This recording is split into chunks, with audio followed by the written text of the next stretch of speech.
Assalamualaikum warahmatullahi wabarakatuh. Waalaikumsalam warahmatullahi wabarakatuh. Bismillahirrahmanirrahim. Alhamdulillahi rabbil alamin. Wassalatu wassalamu ala sayyidil mursalin sayyidina wa habibina wa syafi'ina wa maulana Muhammadin wa ala alihi wa ashabihi ajma'in, amma ba'du. Al-mu'allif rahimahullah wa adama nafa'a bi ulumihi wa bi barakatihi, amin. Qala thumma wasafallahu alladhina ahsanu bi qawlihi ta'ala alladzina yajtanibuna kaba'iral ismi wal fawahisha illa lamama inna rabbaka wasi'ul maghfirah wal lama'u was-saghairu minadz dzunubi allati la yakadul haqqu yakhlu minha. Ini ayam kayaknya Alhamdulillah, dengan izin Allah Subhanahu wa Ta'ala, pagi ini kembali kita buka majelis ilmu kita dengan kajian bahasan kita An-Nasiriyah wal Qasidah al-Umaniyah dari kitab Al-Hayyul Qayyum. Mudah-mudahan kita ini mengamalkan kita menjadi hamba Allah yang senantiasa menemukan keberkahan dari Allah Subhanahu wa Ta'ala. Mukadimah ini tidak banyak saya mengungkapkan dari kitab ini. Intinya adalah bahwa setiap subuh minggu ini kita sudah mulai muzakarah kembali. Mudah-mudahan kita semua diberikan keberkahan, sehat walafiat, murah rezeki kita untuk bisa beribadah mencari ilmunya Allah Subhanahu wa Ta'ala. Amin. Untuk tidak mengurangi berkah kitab ini, kita lanjutkan bacaan kita di sebelum Ramadan. Dari catatan saya sampai kalimat summa wasafallahu alladzina ahsanu. Jadi Allah Subhanahu wa Ta'ala mensifati orang-orang yang beriman, orang yang beramal soleh. Tentu yang namanya manusia, meskipun dia beriman, meskipun dia beramal soleh, tidak sunyi daripada perbuatan dosa. Kita manusia nih. Pokoknya yang namanya manusia tidak pernah sunyi dari perbuatan dosa. Kullu bani Adam khata'un, setiap anak Adam manusia pasti punya dosa. Maka orang-orang yang beriman, orang yang beramal soleh pun disifatkan begini katanya. Summa wasafallahu alladzina ahsanu. Kemudian Allah mensifati orang-orang yang berbuat kebaikan, ahsan, ihsan. Biqaulihi ta'ala, dengan firman Allah Ta'ala. Siapa orang yang ihsan itu? Alladzina yajtanibuna kaba'irul ismi wal fawahisha. Orang-orang yang ihsan, arti ihsan itu berbuat kebaikan, namanya ihsan. Orang namanya muhsin. Muhsin orang yang berbuat kebaikan. Perbuatannya namanya apa? Ihsan. Orangnya namanya muhsin. Ada tak orangnya muhsin? Ada. Bukan muksin, bukan muksin, muhsin. Dari hasuna. Muhsin orang yang berbuat kebaikan. Ya, Hasan, muhsin sama tuh, sama-sama berbuat kebaikan. Makanya kalau orang namanya Hasan harusnya banyak berbuat. Ada tak Hasan yang salah? Ada orang yang salah. Muhsin orang yang berbuat kebaikan. Tapi yang namanya orang berbuat baik sunyi daripada hal-hal yang kecil. Ya. Maka Allah mensifatkan begini dengan firman Allah Ta'ala, orang-orang yang berbuat kebaikan itu adalah yajtanibuna kaba'irul ismi. Itu orang-orang yang menjauhi yajtanibuna kaba'irul ismi. Itu orang yang menjauhi dosa-dosa besar. Apa dosa besar itu? Syirik, nyembah-nyembah kuburan, minta-minta siapa kepada Allah, ngeluh setiap hari kepada orang lain, itu nama itu dosa-dosa itu. Ya. Wal fawahisha, dan perbuatan yang jelek. Fawahis, maksud itu perbuatan yang jelek, omongannya tuh, ngomongnya tuh jelek, enggak bagus didengerin orang gitu. Ngomong yang maaf ya, yang ke arah-arah jorok-jorok gitu, omongan yang kira-kira itu tidak pantas dari akhlak orang yang beriman gitu ya.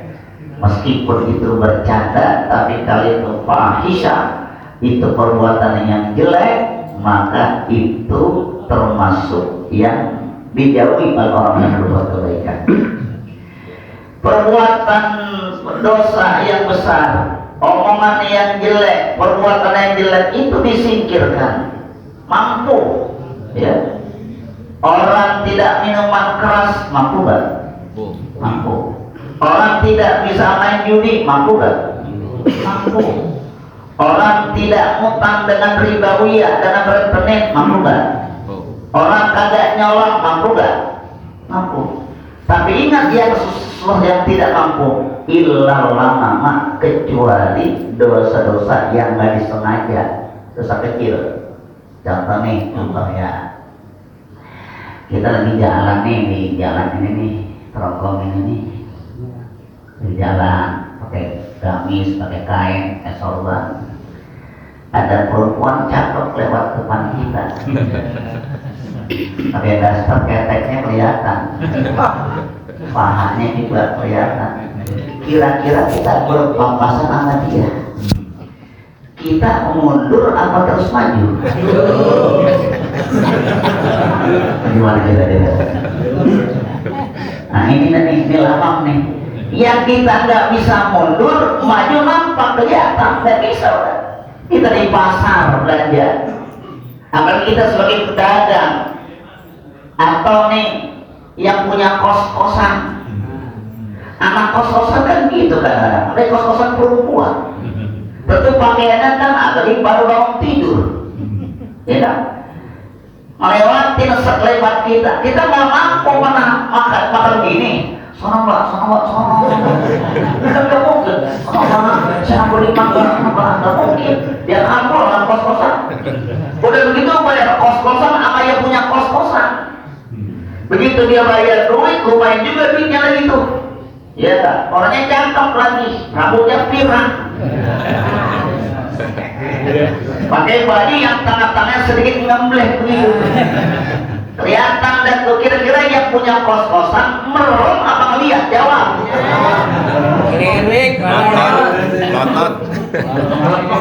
Itu kan susah, itu susah itu. Itu namanya lamang. Sesuatu yang susah kita elakkan. Mau kena ya kena juga pun tidak. Loh ya. Kalau dosa besar kita bisa. Ya dosa bapak, dosa ibu saya ya kan. Saya aja nih lagi ceramah enak-enak, MC panitia ibu-ibu bawain air, dan air ke depan saya itu dia pakai kancingnya leher Shanghai, leher Shanghai begini, dia buka kancingnya dua.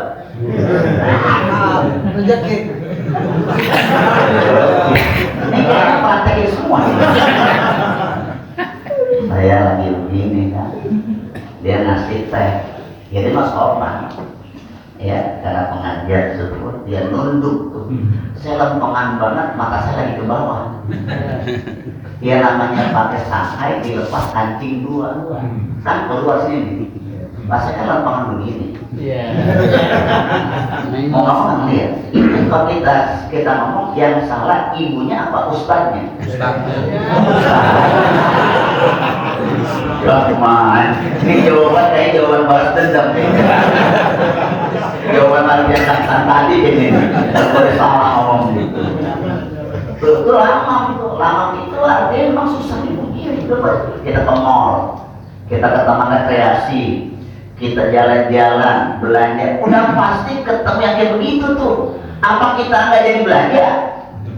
Pulang, kata istrinya, Bang Haji Maki kok nggak jadi belanja bang? Ada perempuan sama mama kok takut dah? Nggak mungkin. Ikutin bisa.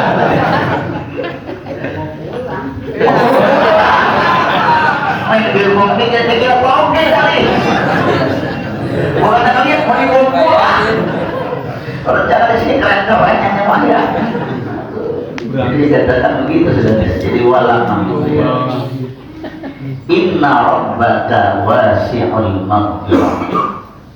Inna rabbaka sesungguhnya Tuhanmu wasi'ul maghfirah, maha luas ampunannya. Ya, kita nggak bisa lepas dari perbuatan kayak begitu. Diterangkan sini. Walamamu, lamam itu huwa yaitu lamam adalah lamam huwa as-saghairu minadz-dzunubi allati la yakadul abdu yakhlu minha. Ini maknanya lamam ini definisinya nih ya. Walamamu, lamam itu nih bisa ngomong nih, ngomong Arab nih. Ada perempuan tuh dosa lu lamam, dosa kecil. Walamamu, lamam itu apa artinya? Huwas saghairu, yaitu dosa-dosa kecil. As-saghairu minadz-dzunub. Lamam itu dosa-dosa kecil yang nggak bisa kita menghilangkannya, nggak bisa susah. Emang begitu keadaan gimana? Ya. Allati la yakadul abdu yakhlu minha katanya. Allati la yakadul abdu, yang tidak mungkin gitu ya. Yang hampir semua orang tidak mampu, hamba mampu, ia belum minha, terlepas daripadanya. Kayak kita di jalanan, lihat wanita dan segala macam perbuatan, tak bisa lepas dengan itu. Nah yang begitu-begitu tuh, yang kita pasti ada dosa, tapi ini merupakan sesuatu Allah kasih. Ya dikatakan Inna rabbaka wasi'ul maghfirah, Allah maha luas ampunannya. Tapi begitu melihat begitu, ucapan kita timbul tuh astagfirullah gitu. Kira-kira kalau melihat paha mulus apa ucapannya? Alhamdulillah. Begitu jamaah yang saya melihatkan susah kita lihat pakai alhamdulillah berkali ini ya paha alhamdulillah ini paha orang paha ayam ini. Wa qala ta'ala, dan Allah Ta'ala berfirman am naj'alul ladzina amanu wa aminus solihati kal mufsidina fil ardi am naj'alul muttaqina kal fujari ay la naj'aluhum sawa'an indana la fid dunya wa la fil akhirati. Wa qala ta'ala, Allah Ta'ala berfirman am naj'al ladzina amanu wa amilus shalihat, patutkah kata Allah kami menyamakan, patutkah kami ini menganggap orang-orang yang beriman dan orang beramal soleh kal mufsidina fil ardi, seperti orang yang buat kerusakan. Yang tak sama, ada orang berbuat maksiat dengan sengaja, ada niat, beda sama kita. Kita kan ada sengaja gitu kan, kita ada sengaja. Apalagi kalau kita lagi di hotel, ya kan, ada kolam renang, kita cuma ngantri cucu doang. Padahal ada nggak sini yang suka main di kolam renang? Ayo, bebas lagi. Bagaimana kira-kira? Kita ngelatih anak bocah kan? Ya, kecuali ada peraturan yang berenang di sini harus pakai mukena. Nah, nggak mungkin misalnya kan? Nah, kita cuma ngelatih renang. Ya saya juga cuma nganterin cucu. Ya cuma nganterin juga cucu saya berenang. Ya yang lihat bagaimana Pak kita. Kadang-kadang sambil kita duduknya ngeringin badan. Iya, kenapa dikatakan nggak sama sama orang yang sengaja berbuat maksiat? Kita kan nggak mampu, kan kita kerjaan kita di jalan kan. Maka dikatakan begini, naj'al ladzina amanu wa amilus sholihati, katanya. Patutkah kami menganggap orang-orang yang beriman dan yang beramal soleh kal mufsidina fil ardi, seperti orang yang berkerusakan? Tuh, nggak mungkin sama. Kalau yang buat kerusakan kan dia niat pengen berbuat maksiat, kita tuh nggak ada niat, kebetulan emang berpapasan, gitu ya. Am naj'al muttaqina kal fujjar, patukah kami menganggap orang yang bertakwa sama dengan orang yang durhaka? Beda niatnya kita, beda niatnya. Apalagi kalau yang kerjanya di JIS tuh, tadi ada orang JIS kan. JIS kan pakaiannya kan nggak kayak kita ya. Ya kan saya suka lewat tempat situ, cuma lewat doang. Itu kalau saya doang lewat doang, bukan di dalam kan tuh. Tentu pakaian kan anaknya orang bule, tentu kan beda sama kita kan ya. Kita kerja di situ, nggak mungkin kita lepas dari pandangan, nggak mungkin kita itu namanya lamam tuh, kita nggak mampu, cukup istighfar gitu ya. Apakah sama mengenal orang yang bertakwa dan orang yang durhaka? Maksudnya Pak, la naj'alu sawa'an indana, tidak sama kami jadikan mereka itu di sisi kami, la di dunia, ya tidak sama di dunianya, wala fil akhirati, dan di akhirat kagak sama. Kenapa? Karena namanya kita nggak mampu. Pertama mungkin progres kita di situ, mungkin kita lagi jalan, mungkin lagi belanja, itu melihat pandangan yang maksiat, itu dikatakan termasuk dosa kecil yang kita tidak mampu menghindarinya dan mendapatkan ampunan Allah SWT. Beda dengan orang yang punya niat untuk berbuat maksiat. Mudah-mudahan ini banyak manfaatnya. Nah, saya kutip ini karena di baru 45 saya ambil dari perkataan Sayyidina Ali bin Abi Thalib sebagai tambahan dari kitab ini aja. Dalam kitab Ta'limul Muta'alim ada satu niat untuk nyari ilmu. Dikatakan begini, ala tanamul ilma illa bisittatin. Ketahuilah bahwa untuk meraih ilmu itu ada 6 persyaratannya. Kalau pengen alim, pengen mengerti, itu 6 persyaratannya. Sakun bika an majmu'iha dibayanin, kami akan kabarkan, terangkan secara ringkas tapi jelas. Mana pertama, kalau ngaji, kalau belajar pengen dapat, pertama syaratnya zakain, cerdas, pinter, maksudnya kagak bebel. Ustaz saya udah tua ngaji, ya namanya menggugurkan kewajiban kita. Tapi kalau kita niat ngaji, insya Allah walaupun kagak banyak, ada yang kita raih. Saya baca sebuah kisah namanya Ibnu Hajar Al-Asqalani. Ibnu Hajar, Ibnu kan anak, Hajar apa Hajar? Batu. Kenapa kata Ibnu Hajar? Waktu sekolah, waktu ngaji bebel banget, bebel ya. Teman-temannya udah dapat, dia belum dapat. Dia malu, dia pergi dari kampungnya dah. Kenapa sih bebel banget ngaji? Apa masalahnya? Dia malu sama temannya, akhirnya dia merenung. Setelah merenung itu, dia ngelihat batu yang di atasnya ditetesin hujan, rintik-rintik hujan. Batu keras nggak batu? Keras. Ditetesin hujan setiap waktu. Lama-lama tuh batu bolong nggak kira-kira? Gitu juga otak kita, sebodoh pun kita, kalau kita rajin, insya Allah dapat ilmu kita. Beliau puji orang alim, kenapa? Oh iya, batu aja keras kena rintik hujan, kalau keseringan pasti pintar juga. Kita kalau gitu, kalau niat dengan baik dan ilmu, insya Allah Allah cerdaskan otak kita.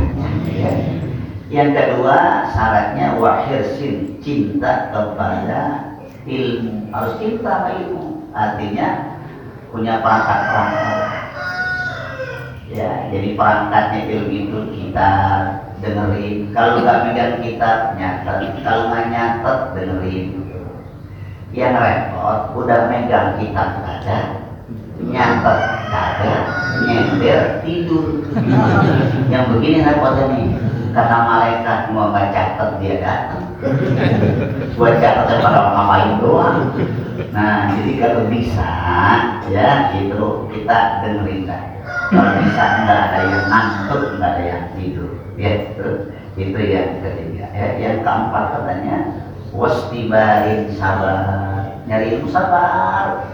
Kan saya juga kan ngaji kan nggak seburu dua guru ya, nggak setahun 2 tahun, puluhan tahun baru bisa baca kitab, ya puluhan tahun ya. Kalau saya buka lembaran ngaji ya berat, capek, dibarengi dengan ibadah puasa biar agak sedikit enak ya, ditambah dengan kita hormat guru dan macam-macam kan, kitanya istiqomah sabar ya. Kemudian yang berikut dikatakan wabul watin, ada biaya. Jadi ngaji ada biaya, gara-gara ngaji ke sekolah. SD kan gratis ya, negeri kan gratis. Tapi kira-kira tuh anak beli buku nggak? Buku gratis nggak buku? Beli. Jajan cireng? Beli. Nah berarti ada dananya. Artinya ini bulgo mananya itu biaya. Kita nyantren, anak-anak pesantren, kuliah, semuanya pasti butuh apa namanya biaya. Termasuk tadi ada biaya juga. Ya biaya itu biasanya adalah kenikmatan kita, ya bisa beli kita, bisa memberikan kebaikan buat taklim kita, namanya bulgo. Ya, saya memang guru ya ada namanya bisyarah kalau bahasanya. Wa irsadu ustadin, petunjuk guru. Nah saya mau nunjukin nih, saya kemarin dulu udah lama kan ngaji. Nah hari ini baru saya ngomong dan ini karena kemarin saya masih takut-takutan, takut bapak ntar marah sama saya. Pertama di rumah udah saya robat, jadi besok kalau ngaji udah nggak nyamping lagi duduknya. Paham? Paham nggak kira-kira? Mereka nyamping ini. Pokoknya saya gede enak punya ngomongnya nih. Jadi besok ini udah berubah, jadi semua kemarin nyender. Ini namanya tafassahu fil majalis, luaskan. Artinya ada ngaji gurunya di depan yang baca kitab, jamaah kemana? Nah, jadi nggak ngeliat tembok sama tembok jadinya. Jadi bapak cuma oh kita nggak matanya, ya malam ini kita saya minta terlalu pulang. Nah jadi besok ngaji berubah nih susunannya. Ada yang sudah langsung ngumpet ke sono, langsung ke sono. Tafassahu fil majalis. Jadi besok ngajinya berubah susunan itu. Jadi nggak ada yang nyamping. Bagaimana kira-kira nih? Kira-kira pulang ada nggak kira-kira nih? Ya, uang bertahun-tahun, uang ngaji dan baru sekarang baru setahun katanya. Ini untuk mencari keberkahan ilmu. Ya, jadi besok ngajinya kemana? Ini ya, ini jadi ke depan. Biar di belakang pesawat apa? Dia ke depan, biar gitu ya. Itu namanya irsyad ustadzin, gurunya nerangin. Kenapa saya pakai ginian ini? Ini buat ngamalin ilmu sebenarnya. Karena dalam talim itu guru harus lebih tinggi dari murid itu katanya.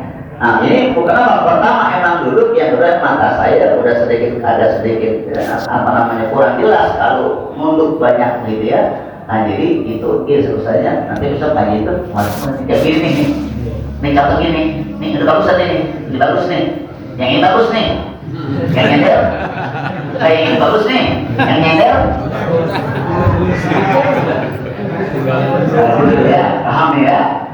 Nah, tapi ada pengecualian, yang udah lansia, nih, yang udah pada kurang sehat boleh dah nyender, itu doang. Jadi yang lansia boleh nyender. Berarti besok yang nyender hanya. Balik kalau anak muda masih nyender, berarti anak muda. Kalau kami nggak apa-apa, nyender nggak apa-apa, yang tua nggak apa-apa. Saya wajib nggak apa-apa. Kalau ini nggak boleh. Ini begini harus dikomong bagus ya. Jadi bisa ditustadin yang terakhir waktu di zamanin masanya lama ngaji lama gitu ya. mudah-mudahan banyak berkah, banyak manfaat. Ini aja kitabnya nggak banyak karena ini mukadimah, minimal udah tahu kok di sini baca.